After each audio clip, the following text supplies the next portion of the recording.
मुकेश और मैं एक ही कंपनी में काम किया करते थे। एक रोज़ हमें ट्रेनिंग पर भेज दिया गया।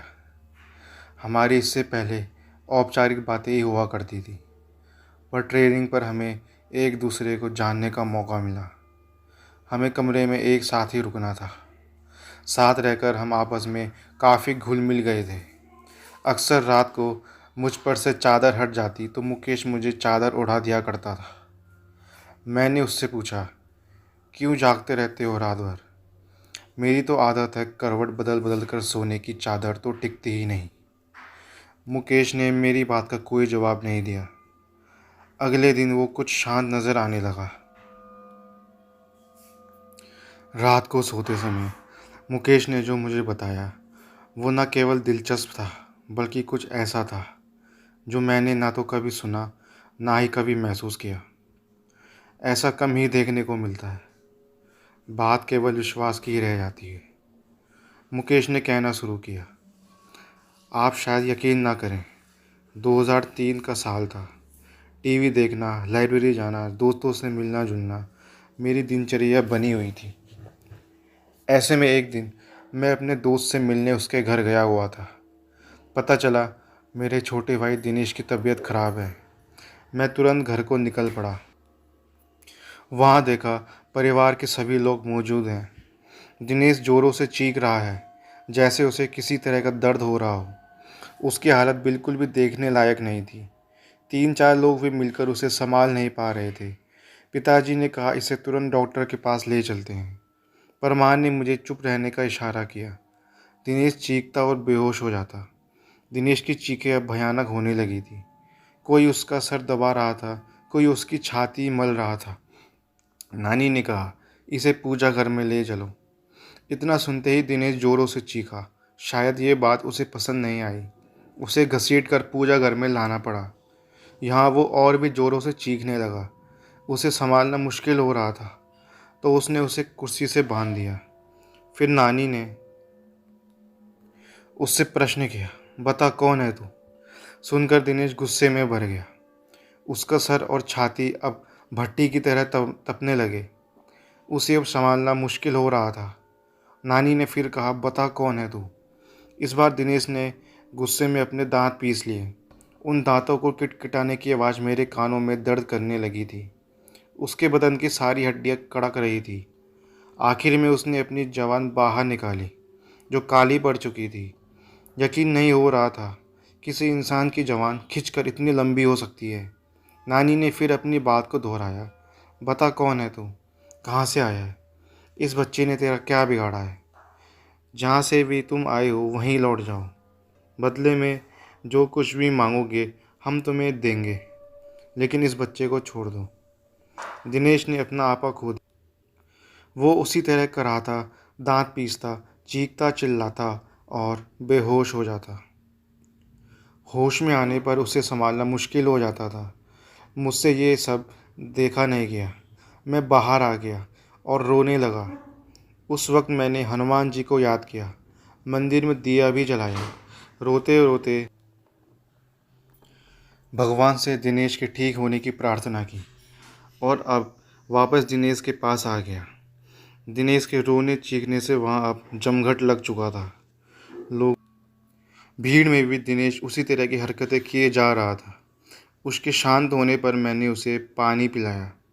पानी पीने के बाद वो और भी भयानक रूप में आ गया। उसका चेहरा एकदम काला हो गया, आंखें लाल सुर्ख हो गई। ये वो दिनेश नहीं था जिसे मैं पहचानता था।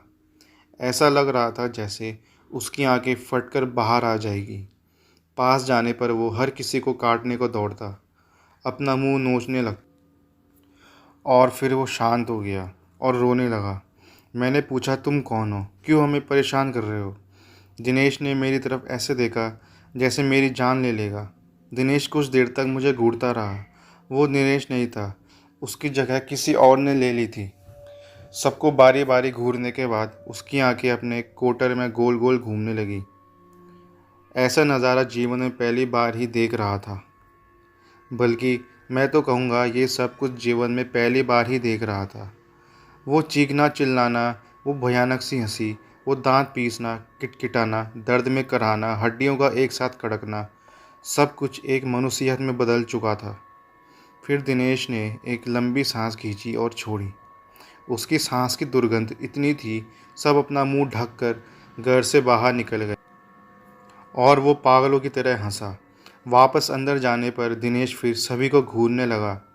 हमने वापस उससे पूछा, कौन हो तुम? फिर वो एक औरत की आवाज़ में बोला, मैं शोढल की हूँ, मैं हूँ तंत्रा। इसने मुझे जगा दिया है, मैं इसे नहीं छोड़ूंगी, इसे अपने साथ लेकर जाऊंगी। और हंसने लगी। हमने कहा, जो तुम मांगोगी हम तुम्हें देंगे, पर इसे छोड़ दो। वो दुष्ट आत्मा अब अपने पूरे रूप में आ गई और बोली, मुझे एक मटकी, 4 नारियल, चुनरी, सिंगार का पूरा सामान लाकर दो तो मैं चली जाऊंगी, नहीं तो इसे अपने साथ ही लेकर जाऊंगी। जल्दी करो, जल्दी करो, दफ़ा हो जाओ, ये सामान लेकर ही आना, वरना इसे तो मैं चबा जाऊंगी। और हंसने लगी। हम सबके चेहरे पीले पड़ गए। माँ और मैं तेज़ी से बाज़ार की तरफ निकले। रास्ते में माँ रोने लगी तो मैंने उन्हें दिलासा दिया, सब ठीक हो जाएगा माँ। माँ बोली, कुछ भी ठीक नहीं होने वाला मुकेश, मैंने तुझे बताया नहीं। इसने जब अपना पहला असर दिखाया था तब दिनेश को क्या हुआ हम समझ ही नहीं पाए थे। दिनेश के साथियों ने हमें बताया, उस दिन दिनेश के ऑफिस में मीटिंग थी। सब आपस में हंस बोल रहे थे, सब कुछ ठीक था कि अचानक दिनेश की तबीयत बिगड़ने लगी। दिनेश ने सामने रखा गिलास उठाया और पानी पिया। पानी पीते ही दिनेश बेहोश हो गया। उसके साथी चौंक गए।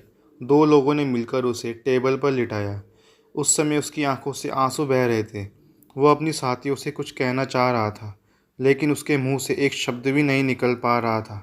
उसके साथी उसे हॉस्पिटल ले गए। हमें जैसे ही सूचना मिली, हम सभी वहाँ पहुँच गए। कुछ देर बाद दिनेश ठीक हो गया। क्या हुआ उसे खुद भी कुछ मालूम नहीं था। उसे इतना याद था कि वो बेहोश हो गया था। उसके बाद कभी ऐसा कुछ नहीं हुआ जिससे कोई परेशानी हो। तुम ठीक कह रही हो माँ, उसके बाद भी कुछ हुआ ज़रूर था।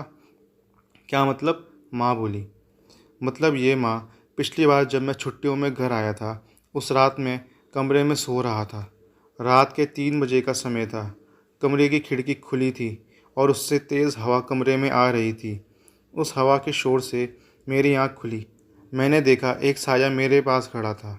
ध्यान से देखने पर भी मैं उसका चेहरा न देख पाया। उसके चेहरे पर काल्हि के अलावा कुछ न था। उसका शरीर धुएं जैसा था। अचानक वो साया बादल की तरह तैरता मेरे पास आने लगा। मैं घबरा गया और अपनी चादर में मैंने अपने आप को समेट लिया। वापस देखा तो साया वहाँ नहीं था। इसे अपना वहम मानकर मैं भूल चुका था। पर अब दिनेश के हालात देखकर लगता है कुछ तो ज़रूर हुआ है माँ। इसके बाद मैं मटकी लेने चला गया और माँ श्रृंगार का सामान खरीदने लगी। मुझे दुकान बंद मिली तो मैं सीधे कुम्हार के घर चला गया। वहाँ से लाल और काली दोनों मटकी ले आया। वापस आकर ज्यों ही सामान हमने दिनेश के आगे रखा, वो शांत हो गया। नानी उसे देखने गई और दिनेश के सामने जाकर खड़ी हो गई। कुछ देर तक नानी उसे ऐसे ही देखती रही तो हमने नानी से पूछा, क्या हुआ नानी?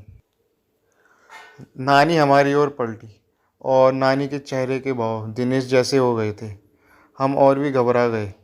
नानी ने भी उसी चीख के साथ रोना शुरू कर दिया और कहा, मैं शोहडोल की हूँ, मेरी हत्या कर दी गई थी। मेरी लाश के बेरहमी से टुकड़े टुकड़े कर दफना दिया गया। मुझे इंसाफ चाहिए। मुझे जहाँ गाड़ा गया वहाँ ये लड़का पेशाब कराया। मैं सोई हुई थी, इसने मेरा अपमान किया और मुझे जगा दिया। पर अब मुझे कुछ नहीं चाहिए, मैं जा रही हूँ, मुझे रास्ता दो। हमने पूछा, तुम इसे दोबारा परेशान तो नहीं करोगी? वो बोली, नहीं, इसने मेरा अपमान किया जिसकी सज़ा मैंने इसे दे दी, अब मुझे जाने दो। और नानी बेहोश होकर गिर गई। हमने नानी को संभाला। इतनी देर में दिनेश भी सामान्य हो चुका था। हमने दिनेश को भी कुर्सी से खोल दिया। फिर कुछ दिन और बीते। दिनेश को काम के लिए भोपाल जाना पड़ा। दिनेश और ऑफिस के कुछ लोग होटल में रुके। होटल में आधी रात को लोगों ने शिकायत की, वहाँ किसी के रोने की आवाज़ आ रही है। होटल कर्मी ने जाकर देखा तो वो आवाज़ें दिनेश के कमरे से आ रही थी। कमरा अंदर से बंद था। तो होटल कर्मी ने दूसरी चाबी से कमरे का दरवाज़ा खोला। सामने दिनेश था, होटल की चादर में पूरा लिपटा हुआ, और ज़मीन से 2 फुट ऊपर हवा में उसका शरीर तैर रहा था। उसके मुंह से अजीब-अजीब आवाज़ें आ रही थी। इस भयानक नज़ारे को देखकर उन लोगों के दिल दहल गए। कुछ लोग तो भाग खड़े हुए। बाकी लोगों ने दिनेश को पकड़ा तो वो चीख पड़ा और चिल्लाने लगा। लोगों ने पुलिस को फ़ोन कर दिया। शांति भंग के आरोप में पुलिस दिनेश को ले गई। उसके साथियों ने उसे छुड़ाया।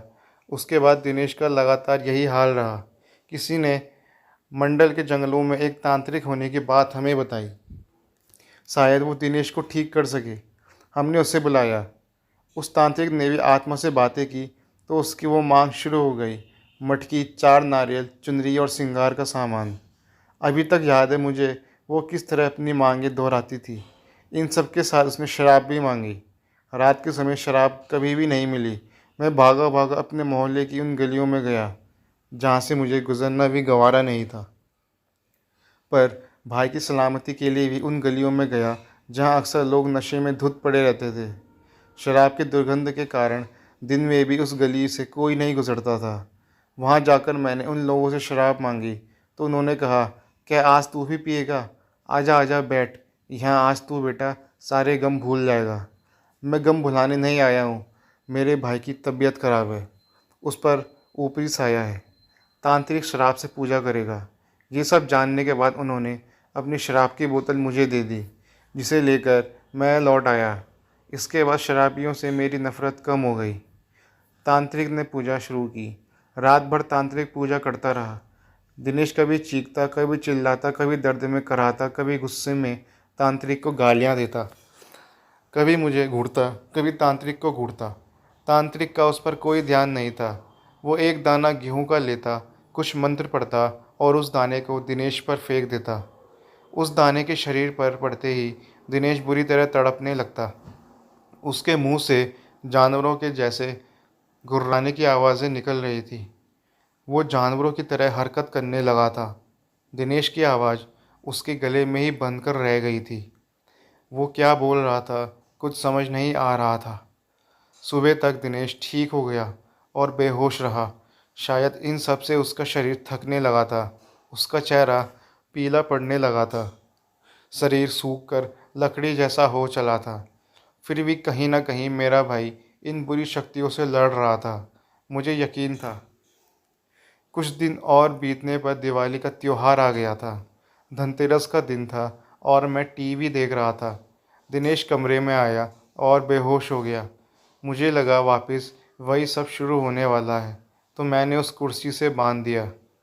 दिनेश थोड़ा होश में आया और उस आधी बेहोशी की हालत में उसने मुझसे कहा, भाई अब मैं नहीं बचूंगा, मैं ख़त्म हो जाऊंगा। यह सुनकर मेरी आंखों से आंसू आ गए। मैं अपने भाई को इस तरह ज़िंदगी से हारते नहीं देखना चाहता था। दिनेश भी रो रहा था, भाई मैं मर जाऊंगा। मैंने खुद को संभाला और दिनेश को बांध दिया। बाइक ली और एक दोस्त को साथ लेकर मैं उसी तांत्रिक को बुलाने निकला। मांडल के घनघोर जंगल, घुप अंधेरा। मैं तांत्रिक के घर पहुंचा। तांत्रिक भी उस दिन शराब के नशे में था। उसे बाइक पर बीच में बैठा कर ले आए। तांत्रिक का खुद का शरीर बस में नहीं था। गिरता पड़ता वो दिनेश के पास पहुंचा। जैसे ही उसने दिनेश का हाथ पकड़ा, उस तांत्रिक का सारा नशा उतर गया। उसने वही पूजा दोहराई और सुबह होने तक दिनेश फिर ठीक हो गया। अब तो यही सिलसिला चालू हो गया था। तांत्रिक आता, पूजा करता और सुबह तक चला जाता। मटकी, 4 नारियल, चुनरी और श्रृंगार का सामान हमारी रोज़ की ज़रूरत बन गई। ये सब चीज़ें अब घर में हर समय मौजूद रहने लगी। रोज़ रात घिरते घर में मनुष्यत सी छा जाती। घर के एक कोने में शराब की बोतलों का ढेर इकट्ठा हो गया था। ऐसा कोई मंदिर नहीं बचा, कोई मस्जिद नहीं बचा जहाँ दिनेश का इलाज नहीं करवाया। अंत में किसी ने कलकत्ता के काली मंदिर जाने का सुझाव दिया। वहाँ जाकर दिनेश का इलाज कराया। यहाँ भी उसकी वही मांग जारी थी। मटकी, नारियल, चुनरी और श्रृंगार के सामान इत्यादि इत्यादि। पर पुजारी ने साथ साथ कुछ नींबू, लौंग और कफन भी मंगवा लिया। इस बार की पूजा मुझे कुछ विशेष लगी। पुजारी हर बार कुछ मंत्र पढ़ता और उसे नींबू में फूंक देता और उसमें लौंग चुभा देता। फिर उस नींबू को कफन में लपेट कर एक मटकी में डाल देता। दिनेश को इससे बहुत दर्द होता और वो बेहोश हो जाता। होश में आकर दिनेश की फिर वही हरकतें चालू हो जाती थी, पर पुजारी अपने काम में लगा रहा। जैसे ही उस आत्मा की बारी आई, वो कहने लगी, मुझे छोड़ दो, मुझे छोड़ दो, जाने दो मुझे। पुजारी, बोल, तू इससे परेशान करेगी? नहीं करूँगी, नहीं करूँगी, मुझे माफ़ कर दो, मुझे जाने दो। पुजारी, क्यों परेशान कर रही है इस बच्चे को? पीछा छोड़ इस बच्चे का, वापस जा, लौट जा जहाँ से तू आई है। पुजारी ने ऐसा 8 से 10 बार किया और तंत्रा को भी उसने कैद कर दिया। अंत में पुजारी ने वो मटकी हमें दी और कहा, इस बच्चे के अंदर दुष्ट आत्माओं ने डेरा जमा लिया था। सारी आत्माओं को इस मटकी में कैद कर दिया है। इसे ले जाकर शमशान में गाड़ दो और ध्यान रहे, नंगे पैर ही जाना। हम उस मटकी को शमशान गाड़ने गए। ताज्जुब तो ये था, पूरा रास्ता जंगल होकर गुजरता था। रास्ते में नंगे पैरों पर एक भी कांटा न चुभा। ऐसा लग रहा था जैसे रूई पर चलकर हम उस जगह तक पहुँचे थे। इसके बाद दिनेश ठीक तो हो गया, पर काफ़ी कमज़ोर हो चला था। केवल खाने और दवाइयों के लिए ही बिस्तर से उठ पाता था। इस वाक़ये के बाद मेरा उन चीज़ों पर भी विश्वास हो गया जिन्हें मैं पहले नहीं मानता था। 5 सालों तक इस मुसीबत को झेलने के बाद हमारी माली हालत ख़राब हो गई थी। सर पर कर्जा हो गया था। धीरे धीरे हम भाइयों ने वो कर्जा भी चुका दिया। हम कई और दिनों तक दिनेश की देखभाल में रात भर जागते थे। मैं उसके खाने का समय पर दवाइयों का ध्यान रखता था। रात में उठ उठ कर मैं देखता था दिनेश सो रहा है या नहीं। उसकी चादर ठीक कर देता था ताकि वो आराम से सो सके। आज भी मेरी यही आदत है। पर यही बात थी, ऐसा कहकर मुकेश चुप हो गया।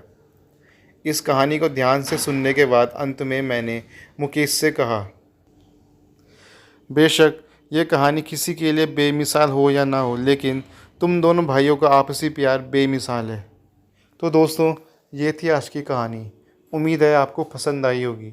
मिलते हैं आपको अगली वीडियो में। धन्यवाद।